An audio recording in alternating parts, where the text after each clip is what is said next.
Hi friends, welcome to Kerala சமையல். கேரளா சமையல் நம்ம பவுண்டி சாக்லேட் தான் பண்ண போகிறோம். வாங்க எப்படி செய்யலாம்னு பார்க்கலாம். ஃப்ரெண்ட்ஸ், இந்த தேங்காய் பாருங்க, நான் சட்னிக்காக இந்த தேங்காய் உடைச்சா நல்லா தண்ணி எதுவும் இல்லாமல் நல்லா விளைஞ்சிருக்குன்னா பாருங்க, எண்ணெய் வரும்ல அந்த அளவுக்கு ஆகிட்டு இல்லை, தேங்காய் தான். ஆனால் இது மாதிரி தான் பவுண்டி சாக்லேட் பண்ணும்போது டேஸ்ட் நல்லா சூப்பராக இருக்கும். அப்போ இந்த இதுக்கு பார்த்தீங்களா, அந்த தேங்காயை எடுத்துகிட்டு இது பாருங்க, இந்த மேலே இருக்குது பார்த்தீங்களா, இந்த தோலை மட்டும் இது மாதிரி லைட்டாக கத்தி வச்சு, இந்த தோல் இருக்க வேணாம், இந்த தோலை மட்டும் நீக்கிக்கோங்க. பவுண்டி சாக்லேட் பண்ணும்போது இந்த தோல் நமக்கு தேவையில்லை, தோல் இல்லாமல் தான் வேணும், நமக்கு தேங்காய் வெள்ளை கலரில் வேணும். அதனால் அது இருக்குது பார்த்தீங்களா, தேங்காய் இருக்கிற ப்ரௌன் கலர் தோலை இந்த மாதிரி கத்தி வச்சு இது மாதிரி எடுத்துக்கோங்க. இருக்கிற தேங்காயெல்லாம் இதே மாதிரி எடுத்துக்கோங்க. ஃப்ரெண்ட்ஸ், இப்போ பாருங்கள், நம்ம 2-3 தேங்காயும் தோல் நீக்கிட்டோம். இப்போ எப்படி இருக்குது பார்த்தீங்களா, பார்க்கவே வெள்ளை கலர் இருக்குது பார்த்தீங்களா. இப்போ ஒரு மிக்ஸி ஜார் எடுத்துக்கோங்க. நம்ம தோல் நீக்கி வச்சுருக்கிற ஒரு 5-6 பீஸ் மட்டும் உள்ளே சேர்த்துக்கோங்க. சேர்த்துட்டு மூடி பல்ஸ் மூடில் 2 வாட்டி நல்லா அரைச்சிக்கோங்க. நமக்கு சட்னியாக கிடைக்கக்கூடாது, உதிரியாக இருக்கணும். மூடி அரைச்சிக்கோங்க. ஃப்ரெண்ட்ஸ், நம்ம அரைச்சது இங்கே பாருங்கள், நல்லா பூ போல் இருக்குங்களா, எந்த அளவுக்கு நல்லா வெள்ளை கலரில் எப்படி இருக்கு பாருங்கள். அரைச்சி எடுத்துட்டு அப்படியே ஒரு பவுலில் சேர்த்துக்கோங்க. இருக்கிற தேங்காய் இதே மாதிரி அரைச்சி எடுத்துக்கோங்க. ஃப்ரெண்ட்ஸ், நம்ம இருக்கிற தேங்காயெல்லாம் நல்லா அரைச்சி எடுத்துட்டோம். இப்போ பாருங்கள் எப்படி இருக்குது பார்த்தீங்களா, பூ போல் இருக்குது பார்த்தீங்களா. நம்ம சேனலில் முன்னாடியே ட்ரை கோகோனட் வீடியோ, ஷார்ட் வீடியோவும் அப்லோட் பண்ணியிருக்கோம். அதோட லிங்க்கை டிஸ்கிரிப்ஷனில் கொடுக்குறேன், வேணுன்றவங்களே செக் பண்ணி பார்த்துக்கோங்க. இப்போ இதை ஒரு ஓரமாக மாற்றி வச்சுக்கோங்க. இப்போ அடுப்பில் வானல் வச்சு வானல் நல்லா சூடாகிடுச்சு. நம்ம ஏற்கனவே அரைச்சி எடுத்து வச்சுக்கோம்ல தேங்காயை அது உள்ளே சேர்த்துக்கோங்க. உள்ளே சேர்த்துட்டு லோ ஃபில்லில் நம்ம ட்ரை கோகோனட் தான் செய்கிறோம். நல்லா கைவிடாமல் கலந்து கொடுத்துக்கிட்டே இருங்க. ஒரு 10 நிமிஷத்துக்கு கைவிடாமல் கலந்து கொடுத்துக்கிட்டே இருங்க. ஃப்ரெண்ட்ஸ், இப்போ பாருங்கள் 15 நிமிஷம் ஆகிடுச்சு எனக்கு. இப்போ பாருங்கள், இந்த தேங்காய் எவ்வளோ பூ போல் எவ்வளோ ஒரு சூப்பராக கொடுத்துது பார்த்தீங்களா. கலர் எதுவும் மாறலை, ஆனால் எவ்வளோ ஒரு வெள்ளை கலரில் எந்த அளவுக்கு நல்லா பூ போல் கொடுத்துது பார்த்தீங்களா. இப்போ இதை வேறு ஒரு பாத்திரத்துக்கு மாற்றி வச்சுக்கோங்க. இப்போ அடுப்பில் ஒரு பாத்திரம் வச்சுக்கோங்க. இதில் 250 கிராம் கப்பில் 1.5 கப் பால் எடுத்திருக்கேன். இப்போ இந்த பாத்திரத்தில் சேர்த்துக்கோங்க. நல்லா கெட்டியான பால் எடுத்திருக்கேன், பாத்திரத்தில் சேர்த்துக்கோங்க. பால் சேர்த்துக்கிட்டு அது கூடவே 125 கிராம் கப்பில் 1 கப் சர்க்கரை எடுத்திருக்கேன். இப்போ இது சர்க்கரையும் உள்ளே சேர்த்துக்கோங்க. சர்க்கரை சேர்த்து கொடுத்துட்டு நல்லா பாலும் சர்க்கரையும் நல்லா கலந்து வர மாதிரி நல்லா கலந்து கொடுத்துக்கோங்க. பாலும் சர்க்கரையும் நல்லா கரைஞ்சி லைட்டாக கொதிக்கும் பார்த்தீங்களா, அது வரையிலும் நல்லா கைவிடாமல் கலந்து கொடுத்துக்கிட்டே இருங்க. கலந்து கொடுத்துக்கோங்க. ஃப்ரெண்ட்ஸ், இப்போ பாருங்கள், சர்க்கரையெல்லாம் கரைஞ்சி லைட்டாக பால் சூடாகி நல்லா கொதிக்க ஆரம்பிச்சிருச்சு. இந்த ஸ்டேஜில் நம்ம ஏற்கனவே ட்ரை கோகோனட் செஞ்சு வச்சுருக்கோம்ல, இதில் வந்து 250 கிராம் கப்பில் 2.5 கப் தேங்காயை உள்ளே சேர்த்துக்கோங்க. நம்ம செஞ்சது 2.5 கப் இருக்குது. 1.5 கப் பாலுக்கு 2.5 கப் தேங்காய் கரெக்டாக இருக்கும். இப்போது 2.5 கப் தேங்காயை உள்ளே சேர்த்துக்கோங்க. தேங்காய் நல்லா சேர்த்து கொடுத்துட்டு இதிலே நல்லா வெந்து நல்லா கெட்டியாகி வர வரைக்கும் நல்லா கலந்து கொடுத்துக்கோங்க. இப்போ பார்க்கும்போது இந்த அளவுக்கு நல்லா லூஸாக இருக்குங்களா, தேங்காய் நல்லா வெந்து வரும்போது நல்லா பாலால் வற்றி நல்லா கெட்டியாகி வரும். நல்லா கலந்து கொடுத்துக்கோங்க. இந்த ஸ்டேஜில் உங்களுக்கு சர்க்கரை ஏதாவது கம்மியாக இருக்குன்னு தோணுச்சுன்னா இன்னும் கூட ஒரு 2 டேபிள் ஸ்பூன் சேர்த்துக்கோங்க.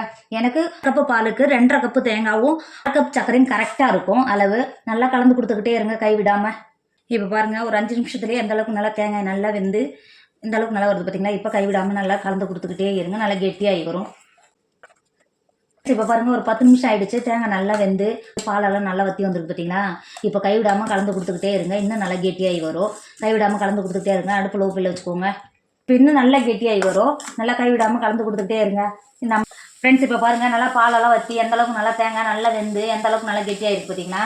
இப்போ இதை வேறு ஒரு பாத்திரத்துக்கு மாற்றி வச்சுக்கோங்க. இன்னும் ஆறி வரும்போது நல்லா கெட்டியாக இருக்கும். இப்போ வேறு ஒரு பாத்திரத்துக்கு மாற்றிக்கோங்க. ஃப்ரெண்ட்ஸ், இப்போது வேறு ஒரு பாத்திரத்துக்கு மாற்றிட்டோம். இது நல்லா இப்போது நம்ம கையால் பிடிக்க முடியாது, ரொம்ப சூடாக இருக்கும். கொஞ்ச நேரம் நல்லா ஆற வச்சுக்கோங்க. பிளேட்டில் நான் பட்டர் பேப்பர் போட்டு வச்சுருக்கேன், இது ஒரு உரமாக வச்சுக்கோங்க. ஃப்ரெண்ட்ஸ், இப்போது இந்த அளவுக்கு நல்லா ஆறிடுச்சு. இப்போது ஒரு 1/4 கப் பால் பொடி மேலே சேர்த்துக்கோங்க. சேர்த்துட்டு நல்லா கலந்து கொடுத்துக்கோங்க. நம்ம சாக்லேட் பிடிக்கும்போது கரெக்டாக வரும். பால் பொடி சேர்த்து நல்லா கலந்து கொடுத்துக்கோங்க. எல்லாம் எடுத்து படுற மாதிரி நல்லா கலந்து கொடுத்துக்கோங்க.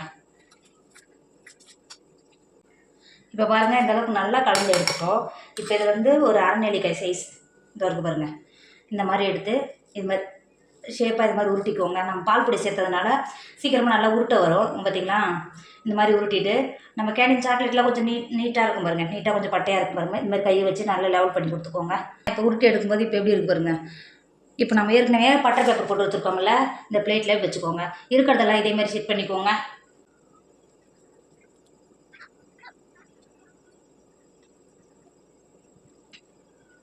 இருக்கிற தேங்காய் இதெல்லாம் நல்லா பிடிச்சி எடுத்துட்டோம் சாக்லேட்டுக்கு. இப்போ இதோ ஒரு 1.5 மணி நேரம் ஃப்ரிட்ஜில் வச்சுக்கோங்க. எடுக்கிற ஒரு 10 நிமிஷத்துக்கு ஃப்ரீசரில் வச்சு எடுத்துக்கோங்க. இப்போ இது 1.5 மணி நேரம் ஃப்ரிட்ஜில் வச்சுக்கோங்க. ஃப்ரெண்ட்ஸ், இப்போது ஒரு கண்ணாடி பாத்திரம் ஒன்று வச்சுக்கோங்க. இதில் 200 கிராம் சாக்லேட், நான் டார்க் சாக்லேட் தான் எடுத்திருக்கேன். நான் இது வீட்டிலே செஞ்சது. இதோட வீடியோ முன்னாடியே நான் போஸ்ட் பண்ணியிருக்கேன். இப்போ இந்த சாக்லேட்டை இந்த மாதிரி உடச்சி சேர்த்துக்கோங்க. இந்த அளவுக்கு நல்லா உடச்சி சேர்த்துது. ஃப்ரெண்ட்ஸ், இப்போ அடுப்பில் ஒரு பாத்திரம் வச்சு நல்லா தண்ணி கொதிக்க ஆரம்பிச்சிருச்சு பாருங்க. நான் இந்த அளவுக்கு தான் தண்ணி வச்சிருக்கேன். இப்போ நம்ம ஏற்கனவே உடச்சி வச்சிருக்கோம்ல சாக்லேட், அது உள்ள சேர்த்துக்கோங்க. நம்ம இந்த பாத்திரத்தை உள்ளே சேர்க்கும் போது அடியில் வச்சிருக்க தண்ணி இந்த பாத்திரத்தோட தொடாமல் இருக்கணும். இது மேலே வச்சுக்கோங்க. இப்போ இந்த சாக்லேட்டுக்கு சேர்த்து கொடுத்துட்டு 1 டேபிள் ஸ்பூன் தேங்காய் எண்ணெய் சேர்த்துக்கோங்க. தேங்காய் எண்ணெய் சேர்த்து பண்ணும்போது இதோட டேஸ்ட்டு சூப்பராக இருக்கும். 1 டேபிள் ஸ்பூன் தேங்காய் எண்ணெய் சேர்த்துக்கோங்க. சேர்த்து கொடுத்துட்டு நல்லா சாக்லேட் நல்லா உருகி வர்றது நல்லா உருகிக்கோங்க. இதிலே நல்லா கலந்து கொடுத்துக்கோங்க. நல்லா உருகி வருது பார்த்தீங்களா? இன்னும் ஒரு 10 நிமிஷத்துக்கு இது மாதிரி நல்லா கிண்டி கொடுத்துக்கிட்டே இருங்க. பாருங்கள், நம்ம சாக்லேட் எந்த அளவுக்கு நல்லா மெல்ட் ஆகி உருகி வந்திருக்கு பார்த்தீங்களா? நீங்கள் இந்த அளவுக்கு இல்லை, இந்த அளவுக்கு தனியாட்டம் இல்லைனா கொஞ்சம் உங்களுக்கு கெட்டியாக இருக்கிற மாதிரி இருந்தால் இன்னும் ஒரு 2 டேபிள் ஸ்பூன் தேங்காய் எண்ணெய் சேர்த்துக்கோங்க. சேர்த்துட்டு நல்லா கலந்து கொடுத்துக்கோங்க. இப்போ பாருங்கள், நமக்கு சாக்லேட் நல்லா உருகி வந்துருச்சு, நல்லா மெல்ட் ஆகி வந்துருச்சு. இப்போ இதை வெளில எடுத்துக்கோங்க. வெளில எடுத்துகிட்டு இதை ஒரு 10 நிமிஷத்துக்கு நல்லா ஆற வச்சுக்கோங்க. ஃப்ரெண்ட்ஸ், இப்போ பாருங்கள், சாக்லேட் நல்லா ஆறி வந்த பிறகு இப்போ நல்லா ஆறிடுச்சு. இப்போ பார்த்தீங்களா? இப்போ எந்த அளவுக்கு நல்லா இந்த அளவுக்கு கெட்டியாக இருக்குங்களா? இந்த மாதிரி தான் இருக்கணும். ஃப்ரெண்ட்ஸ், இப்போ 1.5 மணி நேரம் ஆகிடுச்சு. நான் ஒரு 10 நிமிஷம் ஃப்ரீசரில் வச்சு எடுத்துகிட்டு வந்திருக்கேன். இப்போ இந்த ஒரு சாக்லேட்டும் இப்போ ஒவ்வொரு தேங்காய் பவுலும் எடுத்துகிட்டு இந்த மாதிரி எடுக்கும்போது எவ்வளோ ஒரு இதாக வருது பார்த்தீங்களா? இப்போ நம்ம எடுத்து வச்சுருக்கோம்ல சாக்லேட்டில் சேர்த்துக்கோங்க. இந்த மாதிரி விஸ்கோ இல்லை ஃபோர்க்கோ வச்சுட்டு இது மாதிரி சேர்த்து கொடுத்துக்கோங்க. இந்த மாதிரி சேர்த்து கொடுத்துட்டு இப்போ எடுத்துக்கோங்க வெளில. இப்போ எடுத்துகிட்டு இதில் மேலே இருந்து சாக்லேட் ஒழுகுது பார்த்தீங்களா? இதெல்லாம் இந்த மாதிரி தட்டி கொடுத்துக்கோங்க. தட்டி கொடுத்துட்டு சும்மா ஒரு டிசைனுக்காக சாக்லேட் மேலே இருந்து கடையிலேருந்து வாங்கும்போது இந்த மேலே ஒரு மாதிரி சாக்லேட் இருக்கும் பார்த்தீங்களா? அதுக்காக தொருக்கு பாருங்கள். இந்த ஸ்பூனை இப்படி வச்சு இப்படி எடுத்து கொடுத்துக்கோங்க. இப்படி எடுத்துக்கோங்க. பார்க்குறதுக்கு கடையிலேருந்து வாங்குற மாதிரியே ஷேப் இருக்கும். இது மாதிரி எடுத்து கொடுத்துக்கோங்க.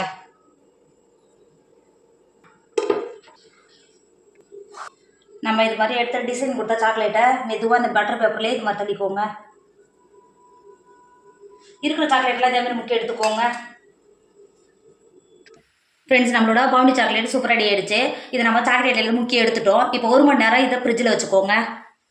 ஃப்ரெண்ட்ஸ், இப்போ 1 மணி நேரம் ஃப்ரிட்ஜில் வச்சு எடுத்துட்டோம். நம்ம பவுண்டி சாக்லேட் சூப்பர் ரெடி ஆகிடுச்சு. இதை பாருங்கள், இப்போ எடுக்கும்போது எவ்வளோ ஒரு ஈஸியாக வருது பார்த்தீங்களா? இப்போ இந்த சைட்லலாம் நல்லா ஒழுகி வந்துருக்கு பார்த்தீங்களா மாவு? இதெல்லாம் இது மாதிரி கட் பண்ணிவிட்டு எடுத்துக்கோங்க. இது மாதிரி கட் பண்ணிவிட்டு வேறு ஒரு பாத்திரத்துக்கு மாற்றிக்கோங்க. இப்போ ஃப்ரிட்ஜில் 1 மணி நேரம் வச்சு எடுத்துட்டோம். இப்போ பாருங்கள், பார்க்கறதுக்கு எவ்வளோ ஒரு சூப்பராக இருக்குது பார்த்தீங்களா? நம்ம கட் பண்ணி எடுத்தது. ஃப்ரெண்ட்ஸ், நம்மளோட பவுண்டி சாக்லேட் சூப்பர் ரெடி ஆகிடுச்சு. இதோட டேஸ்ட் அவ்வளோ ஒரு சூப்பராக இருக்கும். இனிமேல் நம்ம கடையில் இனிமேல் காசு கொடுத்து 40 ரூபா 45 ரூபான்னு சொல்லிட்டு வாங்க வேணாம். வீட்டிலேயே நமக்கு ஈஸியாகவே நம்ம செஞ்சிடலாம். இப்போ பாருங்கள், பார்க்க எவ்வளோ ஒரு சூப்பராக இருக்குது பாருங்கள். சாப்பிடவும் அவ்வளோ ஒரு சூப்பராக இருக்கும். நான் உடனே கட் பண்ணி காட்டுறேன் பாருங்கள். எவ்வளோ ஒரு க்ரீமியாக எவ்வளோ ஒரு சூப்பராக இருக்குது பார்த்தீங்களா? இங்கே பாருங்கள், எவ்வளோ ஒரு சூப்பராக இருக்குது பாருங்கள். இது கடிச்சு சாப்பிடும் போதே வாயில் கொட்டும், அந்த அளவுக்கு டேஸ்ட் சூப்பராக இருக்கும். கண்டிப்பாக நீங்களும் ட்ரை பண்ணுங்கள். என்னோட வீடியோ உங்களுக்கு பிடிச்சிருந்தா உங்கள் ஃப்ரெண்டு உங்கள் ஃபேமிலிக்கு ஷேர் பண்ணுங்கள். மறக்காமல் கேரளா சமையல் சப்ஸ்கிரைப் பண்ணிக்கோங்க. தேங்க்யூ.